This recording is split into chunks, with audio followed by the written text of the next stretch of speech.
Hello guys, so for today's video, ayan ang aming lunch. Yan guys, kung nakikita nyo, nagluto ako dyan ng fried rice. Fried rice, tapos nilagyan ko lang ng carrots, tapos zucchini, tapos lettuce. And then, carrots, okra.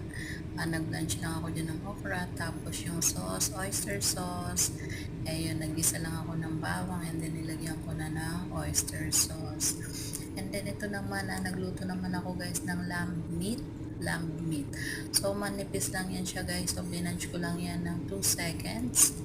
And then after that, ayan, tinimplahan ko lang yan siya guys ng soy sauce and roasted sesame. Ito guys, kung familiar kayo sa tofu skin, ayan, so tofu skin yan guys, pinalamanan ko lang yan ng zucchini and carrots and lettuce. Ayan, tapos binalot ko ng tofu skin. So ayan guys, ang aming lunch. At yung sobra doon, ayun, inalo ko sa fried rice. Tapos ito guys, nagluto din ako ng chicken, sweet and sour chicken. Ayan, kung nakikita nyo guys, o diba? So ang dami nating lunch for today.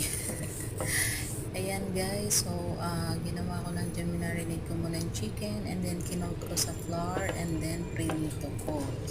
And then after that guys, nag-slice ako ng bell pepper, onion, and tomato, yes.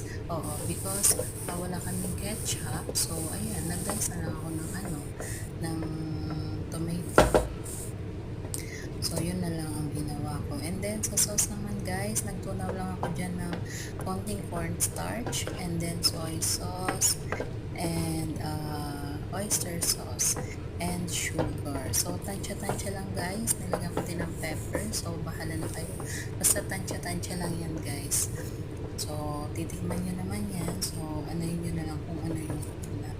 So yun lang guys, thank you for watching, bye bye.